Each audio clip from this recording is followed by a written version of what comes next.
जो फकीरी मिजाज रखते हैं ठोकरों में अपने ताज रखते हैं। जो फकीरी मिजाज रखते हैं ठोकरों में अपने ताज रखते हैं, फिक्र नहीं होती उन्हें कल की, अपनी मुट्ठी में वो आज रखते हैं। चलिए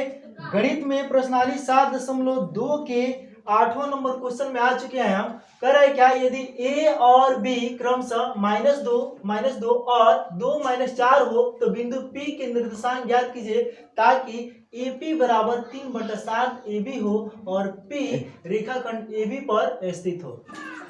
देखिएगा कह रहा है क्या कि A, तो ये वाला बिंदु जो है A है, यह B है, तो इन AB के सहारे एक रेखाखंड बनेगा और इसी AB रेखाखंड पर बिंदु P जो है ना वह स्थित है। खुद बोला है कि P रेखाखंड AB पर स्थित है और P बिंदु का मुझे निर्देशांक ज्ञात करने के साथ ही दिया है AP बराबर 3/7 AB, यानी कि इसमें ये नहीं बोल रहा है कि बिंदु P जो है AB को कितनी अनुपात में बांटती है। एक ऐसा संबंध यहाँ पे दे दिया है जिसके सहारे मुझे खुद पता करना है कि आखिर बिंदु P AB रेखाखंड को किस अनुपात में बांटती है, यानी कि M1 अनुपात M2 का मान क्या है वो मुझे जब पता चल जाएगा तो हम आराम से बिंदु P का निर्देशांक भी निकाल सकते हैं। तो चलिए आपको बोर्ड पे इसको लेके चलते हैं और समझाते हैं कैसे बनेगा।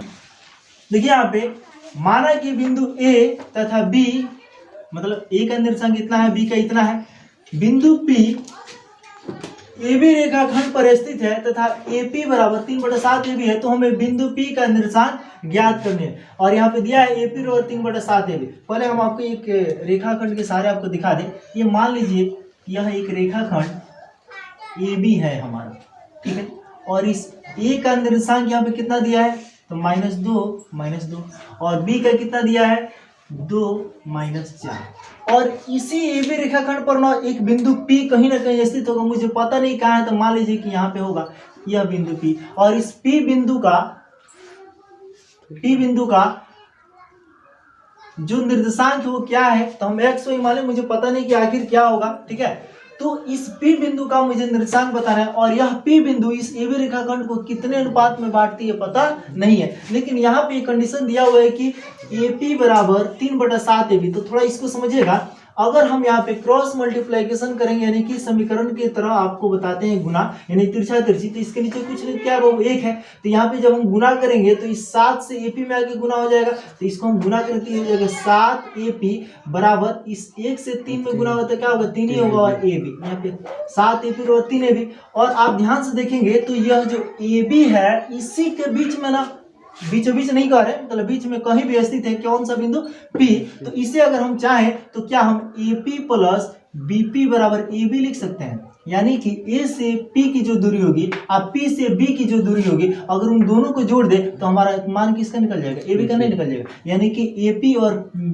PB चाहे BP जो भी कहिए, ठीक है ना, वो दोनों को यदि हम जोड़ेंगे तो क्या निकल के आएगा हमारा AB। तो यहाँ पे जो AB दिया गया है तो अगर हम इसको जोड़ेंगे तो AB निकल जाएगा। आप यहाँ पे BP भी कर सकते हैं चाहे PB भी कर सकते हैं, कोई दिक्कत नहीं है। तो क्या अगर हमें जरूरत पड़ा तो हम AB के बदले इतना नहीं लिख सकते हैं, तो यहाँ पे हम एक काम करते हैं कि 7 AP अपने जगह पर रहेगा और यहाँ पे 3 और AB के बदले हम एक काम करते हैं AP प्लस PB कर दे रहे, चूंकि यहाँ पे हम आपको दिखा देते हैं क्वेश्चन में, चूंकि AB बराबर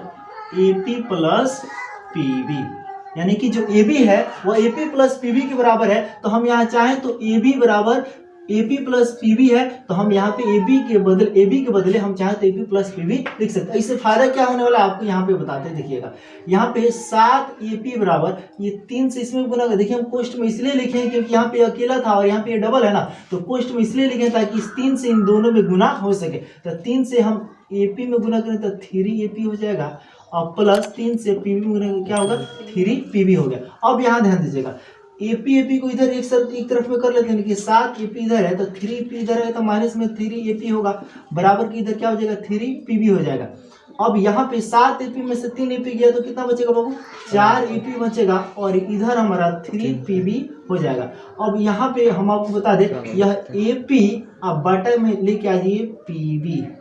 AP ये हो गया और PB ये हो गया, यानी कि AP बटा PB बराबर इधर हमारा 3 और ये इधर गुना करे तो इधर आके क्या करेगा बाबू भाग, यानी कि मुझे यहाँ पे ये पता चला कि AP अनुपात PB बराबर क्या हो जाएगा 3:4। यह AP का मान हो गया और यह पीबी का मान हो गया, यानी कि बिंदु पी के द्वारा मुझे पता चल गया इसका अनुपात कि एपी और पीबी जो है, यानी कि एबी रेखाखंड को बिंदु पी जो है 3:4 में बांटती है। तो यहाँ पे मुझे m1 अनुपात m2 का मान पता चल गया। तो ये हमारा x1 y1 का काम करेगा, या x2 y2 का काम करेगा, और ये जो बिंदु P का हम x और y जब निकालेंगे तो मुझे m1 और m2 का मान यहाँ से पता चल गया। तो अब हम आराम से बिंदु P के लिए x y निकाल सकते हैं। ठीक है, तो चलिए हम आपको इसको अच्छे से बना देते हैं, तब फिर आपको समझाते हैं।